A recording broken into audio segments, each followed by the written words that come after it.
Hi, welcome to this second episode Hola. of the podcast. We are right now in the airport, Singapore airport, going to Chiang Mai to discover the best colivings in Asia that apparently are there. So we're gonna go check all of them there. And this episode is a little bit special. Yeah, it's a bit special because we're going to interview Anne, the owner of Nine Coliving. Nine Coliving was the first Coliving I went to, and the reason we are making this podcast in the end. So after staying in Nine, I started traveling for all these 3 years, and I went back there also, like last year with Sole. And Cesar also has been a lot of time there. So hope you guys enjoy the episode. Let's dive in. Hello, welcome everybody to a new episode of Colivers Club. Here I am, Cesar Alberca, with Anne Kuppens from Tenerife. From Holland, but she's very well known for starting a co-living in Tenerife. It's called Nine Coliving, and it's one of the greatest places on earth. I've been there a few times, and I love it there. She also has a website where she teaches people how to start their own co-living, and she has done several talks about this and on how to start a community. Hello, Anne. How are you? Hi, thanks for having me. I'm very good. Yeah, feel great. Nice. And not only are you doing the co-living in Tenerife, but now you're starting with something that I'm very interested, and I think our listeners will be too. And it's something that is coined as pop-up co-livings. Can you tell us more about it? Yeah, sure. It's something very organic that kind of grew out of my own passion for surfing and wanting to explore the world a little bit more while surfing and bringing people along. So we did a co-living pop-up, surf pop-up in September. So I just got back 2 weeks ago, 3 weeks ago, I think, in Senegal. And the goal was to bring people to surf destinations that are not so known yet. And we were there for 1 month. We had about 10 people from that were like Niners, ex-Niners, let's say, or some friends of ex-Niners. And we brought them to a place, a surf camp on a really, really small remote island off the coast of Dakar. I say remote, but that's just because it's really small and it's really off the grid. So there's no electricity, for example, and water is kind of like, yeah, hard to. They get water, but a lot of the times it gets cut off. Things like that. Everything that you need would come from mainland. That's why I say remote. But on the other hand, it's really close to the mainland. You take a boat, maximum 5 minutes. So remote in the sense of like that it doesn't have a lot of the infrastructure that like mainland would have, right? So that's why it was a bit of a challenge. But it's a very beautiful place called Angkor Island, and we were in a surf camp there. Nice, because since you build such a strong community with Nine Co-living, and also you refer to people who've been there as Niners. I'm a Niner as well. I consider Yeah. then you can do these things, right? You can say, "Hey guys, let's go to Senegal to surf pop-up co-living," and Yes. people will join, right? That's super cool. Any more ideas towards this kind of um, gatherings or plans for the future? Yeah, so one ex-Niner that even has his name on the door called Ethan. I've known Ethan for a long time because we did remote year together before I even started Nine, and then he was one of the first people to come and help to remodel Nine to get ready for opening, and then he came back a bunch of time to Nine. So we're really good friends, and we surf together, or we try to surf together. So we are now talking to do kind of the same, a little bit different, but same type of pop up in Sri Lanka in April. So a destination a little bit more known also for surfing, but I've never been, and he has been multiple times, and he really loves it there. So we think it's a really good place to bring like the surf and the remote work together. In Senegal, the remote working was harder, so um, it was not the easiest destination. Let's say if you had to work a lot, especially if you have a lot of had a lot of calls. And so for our next destination, we're trying to find a place where people can really be focusing on work as well if they need to. So yeah, maybe if everything goes well, we'll be in Sri Lanka in April. Nice, because you as an organizer, what do you provide to the people who want to join? So it's all very still like organic and in the face of like us just trying to figure out what we want and how we want to do it. But what the idea would be is to offer a shared accommodation, which like we tried now in Angkor with an existing surf camp, which was really really nice because that way a lot of the structures for how things worked were already set up, right? So there was already breakfast and dinner every night, and there was already a big everything regarding surf was already figured out. So there was surfboards for rent, and if you broke a leash, there was a leash to buy. They knew all the spots. They had all the transports to bring you to the spots. At the spots, people knew already what to do, and so that was very very useful. I think in Sri Lanka we would try to work together with people that know a lot about surfing in the area, but maybe we will rent out a big property for ourselves and kind of organize it a bit more ourselves so that we can really set it up in a way that it's better for co-working. Mm. So we would have like a designated co-working space more, and places to call and things like that. So I think that's what we're looking for right now, bringing a community together for like, I don't know, 10 to maybe 20 people. 15 would be like a good number, I think, and come stay with us for either 2 weeks or a full month. And how people can join these nice plans? Is there any platform or any other way they can join? So right now, what we tried to do in Senegal was really bring ex-Niners, kind of. It was also the first one, right? And we really just wanted to bring people along that we already knew. But if I do this together with Ethan, we might branch out a little bit more, and it might be open a bit more to the public, let's say, or to other people. I think it would mostly still be through our networks. So it would be through Nine, to the Instagram of Nine. Ethan has his own network with a lot of remote workers. We might kind of like spread the word with the newsletter and things, and then if other people pick it up, they can share it.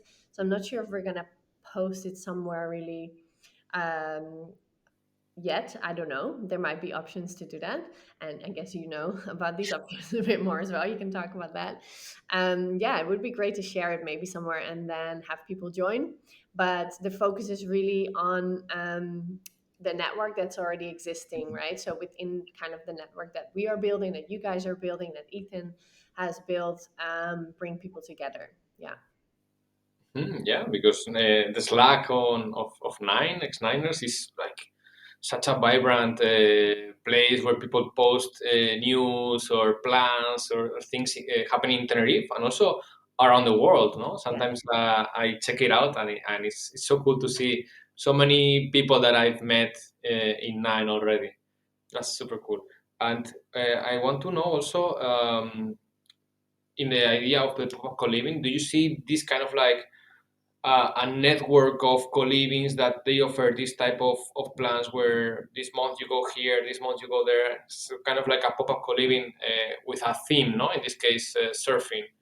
Is that something that, or maybe something more like, oh, we do it, we organize it, and let's see where we go, or or things like this? Yeah, I'm always open to see where things go, right? I'm always open to talk and to explore new possibilities, and especially if it's working together with others. I really like that.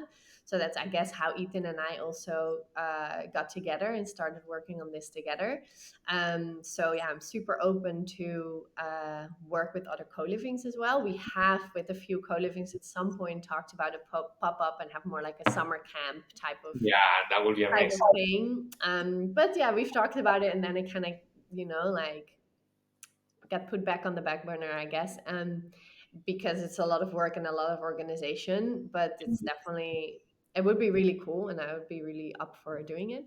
Right now, I think like because of my passion, we're just focusing on surf, but That doesn't mean it couldn't be something else as well. And I think especially Yeah, dancing maybe, no? yeah, Like, yeah, exactly, right? Cooking, dancing, arts, like yeah. maybe more tech focused or whatever. It could be anything. Um, yeah, feels like a bit of a promotion for Ethan now, but he's also really thinking about doing this. Kind of like really focused on like a specific learning for 1 month. So Mm, I'm super excited to see where that's going, and maybe I'll be involved, maybe not. I don't know. So yeah, for me right now, I'm really interested in finding more spots where people can surf and work together.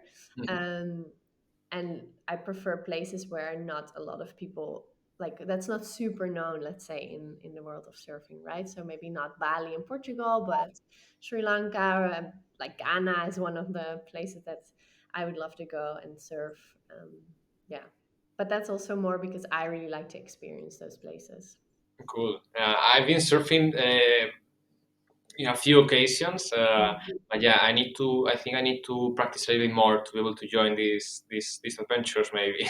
Yeah, so I don't think so, because in Senegal we had people that were surfing for the first time. So Oh, the okay. idea is really for it for to be for everyone, and so that we also have surf lessons available for people that are really just starting. Oh, nice. Most of us from Nine, we were kind of like beginners intermediates, and we had a few people that were a bit better, but so far it's been mostly interesting, I think, for people that are actually not necessarily like the best surfers in the world, because they could easily do all these trips by themselves, you know. So it's nice for people that are trying to get into surfing or just started, or yeah.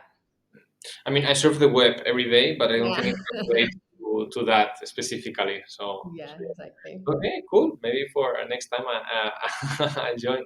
Yeah. Uh, because right now I'm in Spain. Mhm. I'm in Madrid, and I'm moving around a little bit, but not too much these days. But Yeah. yeah, this is Keep it in something that. mind. Yeah. Huh? Keep it in mind. Yeah, yeah, for sure. But for example, now my idea is to create a base, which I think is an interesting subject also to talk about, because you've established a base in Tenerife, no? Yeah. And a lot of nomads I've met, they don't have a base. Some they do. So, what do you think about having a base? Is it something useful? Is it something nice to have, or what's your opinion on that?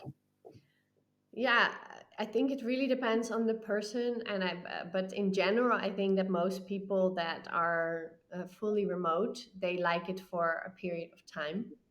And for some, that's only a year. For some, it's maybe 5 years or 10 years, right? But I think most people get to a point where they crave a little bit more stability and have a base. And maybe this still means that they have the base, but they travel around still a lot. And we see that a lot now here in Puerto La Cruz in Tenerife. So a lot of people that came to Nine and that kind of kept coming back to the island are now finding their base here, which is really nice. And some people really have their base here and live here most of the time. Still travel a bit, but really live here. Other people have their base here now, but they're still in and out a lot. So maybe they're here only 4 or 5 months a year and still remote the rest of the time. But to have a place to get back to have a community around in like a like in a place, in an environment that you really like, that you are happy, I think at some point is important. I don't know. For me, at least, it was. I was really craving this like stability a little bit more, and to have my own place, to have um, my people around, my community around, to have my local, like local bakery, to have like the places that I like to go, restaurants and things that people know me, and not always be a stranger somewhere, right? And after now 5.5 years of having that, I'm actually starting to crave traveling a little bit more, Yeah, now hence the pop-ups as apocalypse, well, no? right? So I guess it's always a balance. But to have a base, yeah, for me, it really depends on the person. But for me, um, it's really important. Yeah. Yeah. So you're touching a few subjects I want to get more details. Mm. Uh, you are not a local because you are from the Netherlands, right? Yeah. How was starting a co-living in Tenerife where you are not a local? Uh, how it was. How was it? No, do you have any difficulties, or I'm interested in this area. Hmm. Yeah, so for me, I arrived to a town, Laura Dava, that was not very touristy at the time. It's getting a bit more touristy right now, but when I arrived, there was very few um, foreigners starting businesses there. Um, and yeah, I was received very friendly. And so I didn't have too many issues, I would say. Of course, the language is one, and um, when you arrive somewhere where you don't know exactly how everything works, it takes a bit more time to find out, like, okay, what do I actually need in terms of like paperwork and things like that, and then where do I get them? How does the system work here? Things are quite different here than in the Netherlands, where everything goes online. Here, a lot of things Yeah, offline, and you have to go to multiple, like first you have to go to the police for this paper, then go to the town hall, and then back and pay there. And I um, partially feel your pain as a Spanish citizen because our systems, oof, man. I'm also a web developer, so I mm, even see things with a more yeah, critical eye, no, and yeah. it's Yeah, painful. but it's also what it is. So I've always tried not to like get too caught up in like, why is it like this? It should be way easier, because if I wanted that, I would be in the Netherlands. So, and I'm here on an island. Yeah, so I just accepted that, but it takes some time to figure it out, right? So then what has been really nice for me is that I always met locals that were very helpful, very friendly, and super willing to like explain to me and help me. And even the people here in the town hall, at the bank, everyone's very friendly. Doesn't always mean it goes faster or it's not like very confusing, but at least people are willing to help and to be patient. I do think it helps that I already spoke Spanish when I arrived here, right? So that was really one of my main reasons to come to Spain, is because I already spoke the language in a certain capacity. And if you don't know anything, I think it would be very hard, especially here. People don't really speak English that well. Um, so I think that's important. But other than that, I feel like I've been welcomed with open arms, and um, yeah, it's been a really, really good experience for me. Nice. Yeah, because you've been traveling through South America for a few years, and you've lived there, right? So that's where you learned Spanish, right? Yes, yes, I've traveled a lot through South America, Central America, and I lived in Colombia for a little bit. So that's yeah. So I spoke a little bit of Spanish, enough, I guess, to get by and make my Yeah. yeah. Also the dancing, right? The Also salsa, the dancing, of course. Yeah, yeah, super important in South America, no? yeah, To learn how to dance. yeah. And also, I feel like in Tenerife is like a mixture of Spanish mainland culture, no, and also South American culture. Uh, Yeah, for me, it's the perfect mix between like the Latin American culture and European culture, right? So you get both. Um, there's a big mix of people here as well, between Europeans and between the Spaniards, and the locals, like the Canaries, and then Latin Americans. Yeah, I don't know. I really like the combination of like everything here. yeah, when I go partying there in Tenerife, there's salsa music, and it's Yeah, like, wow, so good, so good. Also, you mentioned that you've been established there for 5.5 years, right? Mhm. That's a long time already. It's really fast. Yes. Yeah, I'm wondering, how do you see the next 5 years in Nine Coliving or in Tenerife or in your life, no, with the pop-up colivings and stuff? Have you thought about it, or is it just too far in the future to think about it? No, I know a little bit where I want to go, I guess.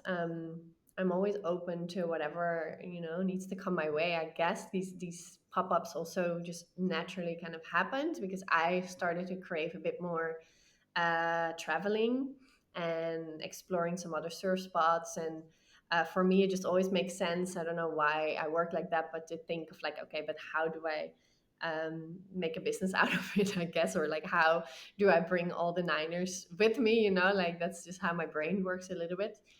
Because I really enjoy, bringing people together and creating community. Um, so yeah, I can imagine that like once or maybe even twice a year we would have like a pop up somewhere, and if it's only going to be surf or maybe something different. Like I'm super open to that as well. And then at Nine, I've been stepping down from like the host role a bit more and more into like practical roles that I really like. So I'm teaching yoga more than I did before, and I'm cooking a lot at Nine, and I really enjoy that. And other than that, I have such a good team now. I mean, we always had really, really good people working for us, you know this, but right now, all the girls that work at Nine as a host, they are living on the island. Mm. So before we had always people coming in for a time, they would live at Nine as well and then leave. And right now we kind of transitioned to working with people like Sylvia, my Yeah, our main big, host big, and manager. yeah, big, Shout big out to Sylvia. to Silvia, Germana, Angara, of course. Yeah, exactly. Um, who like live around and come in to work and leave, you know. And I have two more girls now that take on the host role as well for the weekends and at night, and they also live around. So there's a bit more stability in that sense, which gives me a bit more space to do some other things at Nine, like the cooking and the yoga and things like that, but also to have a bit more time for like other things and other projects. And one of the things that I'm working towards is to be a bit more into consulting or coaching people that kind of have the same dream as I have, which is not only about starting a business, but how do I start a business maybe in a different country, and how do I balance my lifestyle, my personal needs with starting a business, because it's a lot, like if you move to a different country and you have to start like a whole new life, and you start a whole new business in a country that you don't know, maybe don't speak the language as well, it's a lot. So I want to kind of guide people that are in that same, like stage of life and have that dream. So that's what I'm working on, like personally. Cool, no? Yeah, let's. I think I will post. We put in the description your socials so you can. Yeah, Yeah. it's all a Tell little us. in the making still, but it comes from this, I guess, video course that I made on how to start a co-living. Mhm. So definitely would be for people that want to start a co-living, but I think anyone who wants to start like an offline business somewhere in a foreign country, I would love to, like help. Yeah. Yeah, because you're very entrepreneurial, no? Like you love starting businesses and have this mindset, Hmm. which yeah, it's amazing, right? Because I think creating things is so satisfying, no? Yeah. Yeah, that's really something I got from my dad, I would say. My brother's same. So we're always creating new businesses, new ideas, and I just really enjoy doing that. And I myself, I don't necessarily want to start a new Nine or a new, like I don't think that's something that I'm right now at least desiring. But to help other people doing that and still be involved in that process of like, okay, what's the idea and how would that work, and that I really love that. So to help other people doing that would be a good step for me, I think. Yeah, it would be really Yeah, fun. because also we have so many knowledge ourselves, no?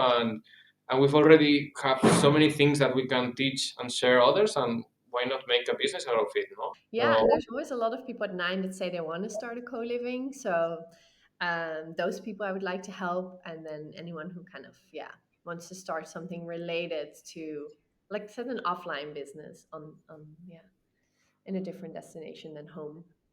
Mm. And we mentioned community several times in Yeah. this episode. Um, how it happened? How do you have a Slack? How do you have a Slack with so many people, ex-liners, and such a vibrant community that even people decided to move to Tenerife and stay there near the co-living, no, or in Puerto de Mhm. la Cruz, a city Yeah. nearby. Um, how it happened? How do you make it work, or is something that happened organically, or you prepare like the framework or the environment so people felt like they could do it easily? What was the process? Yeah, good question. How did this happen? Well, I would say that like for one, I think I was very clear on what I wanted out of this, like I wanted to have a base somewhere. I wanted to have this beautiful life in a beautiful place. I wanted to be connected to people like me, with similar interests and similar like mindsets, let's say. So I had that really clear. I think that's important. And then I also really just enjoy bringing people together, creating space for that, creating space for community. I think it's something I'm good at. So then um, this dream of like a co-living just came alive, and it made so much sense for me to do that. And I just really thought that that would work. I never really doubted that as well. So I think when we really like are aligned with what we are good at and what our desires are and what kind of like the universe is like providing us, right, then things just fall to play into place. And that's really what happened here. Because then I feel like one of the most perfect places and spots to do this. So the house, if you've been, like how crazy good that place is to bring people together and to live for digital nomads and to form community. But then also the town that it's in, how nice of a town it is, how friendly it is, how local it feels, what people really like, how it is everything in walking distance that you would need. And then if you look a little bit bigger, how Puerto de la Cruz and the mountains around it and the beaches around it really help to, make it a great experience for people to explore in their free time. And then the whole island, how it's just like this crazy mix of, yeah, beautiful nature, mountains, beaches, tourism, but also a lot of culture. I just feel very lucky, grateful that I ended up there. But I also feel like it's not necessarily just good luck. I feel like it was meant to be there, right? Because it really brings all these things together to make it a really, really great space for digital nomads. Um, so that combined with my, I guess, talent and passion for bringing people together just makes that people come there and they see themselves living there and they see themselves enjoying like the, the environment as much as I do. And so people come back a lot to Nine, and other people really, yeah, like moved to the to the island, and then usually around Nine, so Puerto La Cruz, Laura Tava, because it's a very special combination of a lot of things. And I think things that people are looking for, right? They're looking for connection with others, but they're also just looking for beautiful environment and nature, but also having like a comfortable, very comfortable life. So everything that you have around in Puerto La Cruz is, you need everything you need is there. And then of course, when a few people stay, then there's a reason for other people to move to that place as well, because they are looking for this connection and this community, which is now already there. So it's only easier for people to stay as well. Yeah. Because I my first co-living that I went, it was Nine Coliving. I've Yeah. never done any. I don't think I ever did a solo trip. It was my Hmm. first time doing a solo trip because I will book a month. Yeah. Crazy idea. Yeah. And then after the month passed there, I was like, why only a month? I should have booked a few months. Yeah. And then I came two more times, right? One also to help with Hmm. the remodeling, Yeah. which was intense, but I loved it. And then, yeah, this year I was living there for a while in Puerto de la Cruz. Um, so yeah, it's such a special place for me. And also, the Canary Islands are amazing. Each one has its own culture, its own little things. But yeah, Tenerife is also amazing with the Teide. It's just such a wonderful place. Yeah. But Yeah. it's also, yeah, sorry. Yeah, no, you're totally right. Like all the islands are very different, and Tenerife is very special, I think, because it has almost everything in one island, right? Whereas the other islands are more, maybe more remote and very deserty, very or very like mountainous and very beautiful for hiking, and so they might be a little bit more. I don't want to say better, but really specifically for that type of like activity or something really, really cool. And then in Tenerife, you kind of find everything in one. Um, yeah. Mm. But it's also funny because you mentioned the location Loratava, which I think, for example, if you were to build a hotel or something there, Mhm. I don't think it will be successful. Maybe it could Yeah. get by, but for example, Nine is booked, all the time, and it's interesting how these co-livings that you start in remote areas, they bring such life to these areas, and people go there, and Yeah. it's amazing for me because um, for example, I went this summer to Switzerland, to this super Mhm. remote village in Alpines. It's Yeah. called Nine Coliving. And and yeah, when Ben and Fabienne were proposing the idea to people, to the banks, to get the finances, they would say, "But who would want to come here in October in Yeah. this remote village in Switzerland?" And somehow this October is fully booked, November too. So are we digital nomads crazy? What's going on there? Why is opening a co-living in a remote area successful? Let's say. Mm.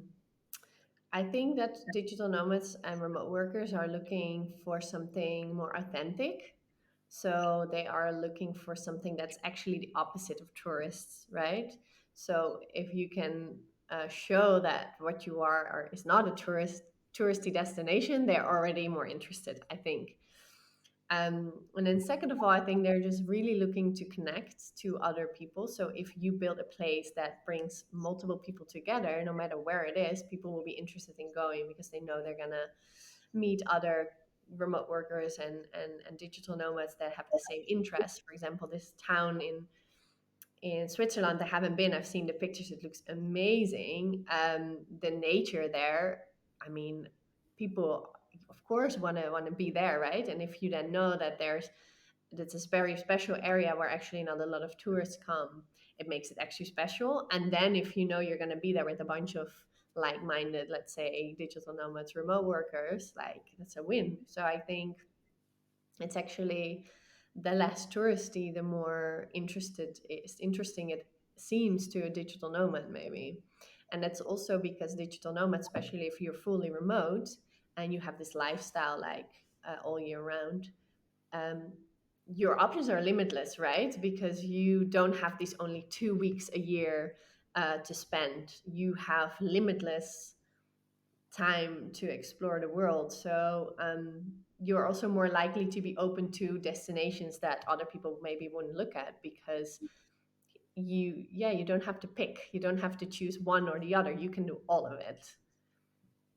Precisely, and also these kind of remote villages that are probably dying, no, because there's no activity, there's nothing is happening there, and Yeah, then suddenly these co-livings are opening there, and it's attracts so many people, no, yeah, and I think that is more sustainable, no, than just building a ton of hotels in, for example, in Tenerife, which there's a problem now with all the hotels that they want to build. It's like you have so many nice houses in remote Mhm. areas where you can just remodel and make it something that people want to go there. So I think it's a nice way of creating some sustainable tourism. I don't know if you've thought about this or is something that you keep present when you open the co-living in Tenerife. yeah. It's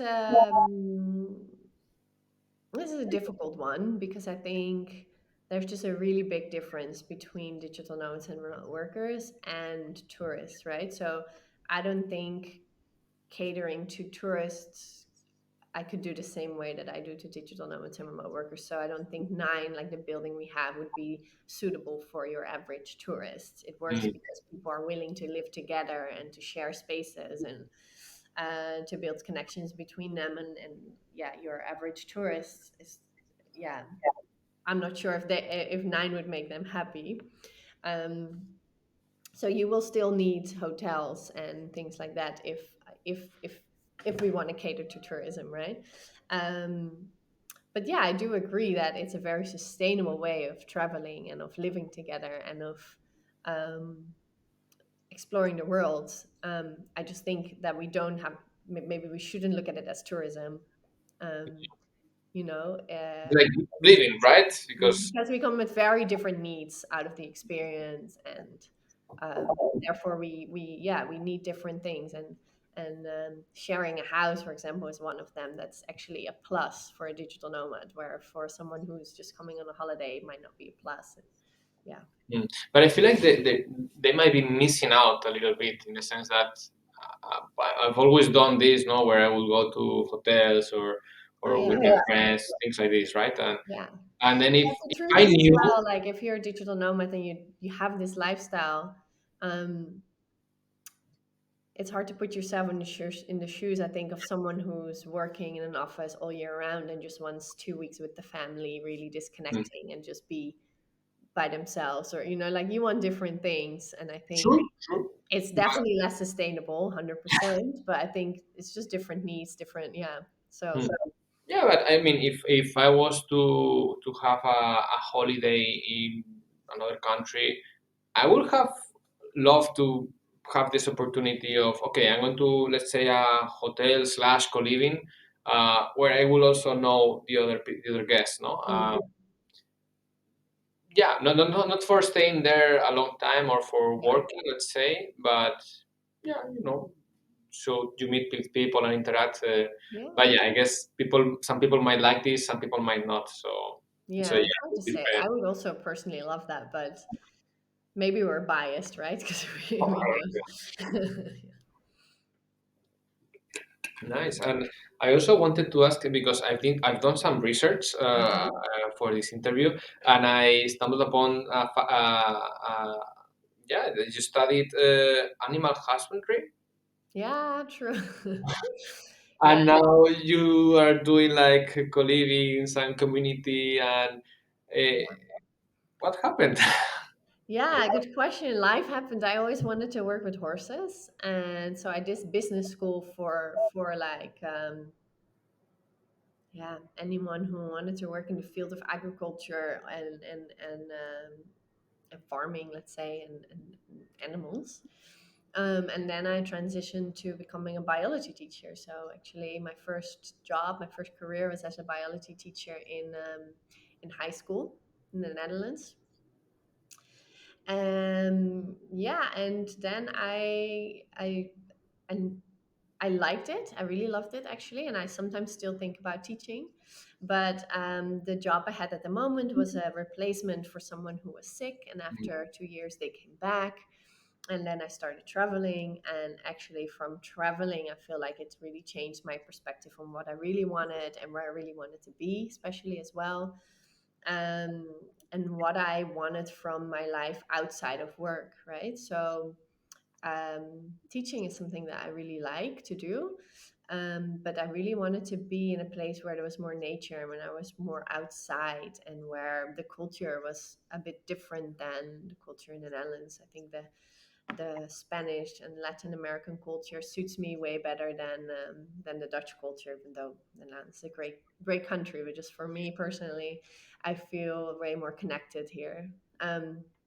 So I'm not sure if it had to do as much with the career itself as more with like the lifestyle that I was looking for and how I could create that for myself. And since I come from such an entrepreneurial background, my mind just started going into all the options and ideas. And being a digital nomad myself for a while, I found out the concept of a co-living, and from there it just really became this dream of like having a co-living, because I saw myself one being good at it. Like I think, I had the skill set and the personality to open one, but also just the lifestyle I would create for myself around it. So Nice. I don't think teaching would have brought me there. That's kind of why I had to change. Yeah, but also the skills you learned while teaching, no, you can apply also to Of co-living. course, 100%. Yes. I don't know about animal husbandry and biology, how would it translate Yeah. to co-living, but maybe. Yeah. Well, it translates in having Lara at 9, who I think a lot of people love, and yeah, no, it's that's not necessarily something. Yeah, I left that behind. I guess like the whole animal. Well, maybe you can start a co-living with Yeah, focused on animals, more of course, finca. Yeah. and that would Who be just knows? In the future, yeah. surfing, surfing horses, Mm. and that's Yeah. it. Yeah. Okay, well, so yeah, it has been a pleasure. Can't wait to see what you're doing with these pop-up co-livings. Yeah. And yeah, I hope you had a great time here in the Yeah. Thank you Colivers so much. Club, Hmm. which has been sponsored or powered by Van Melon, which is a platform that shows a lot of co-livings, and I think you guys also are there. Yeah, Um, and if we decide to do the pop up in Sri Lanka, we can post it on there for this one, I think, and yeah, have some people join. Maybe would be for nice. sure, yeah. Yeah, as soon as things get more clear, then I'll reach out. Okay, so thank you so much, Anne. Yeah, thank you. See you soon, I guess. All right, we'll be in contact. Bye. Thank you.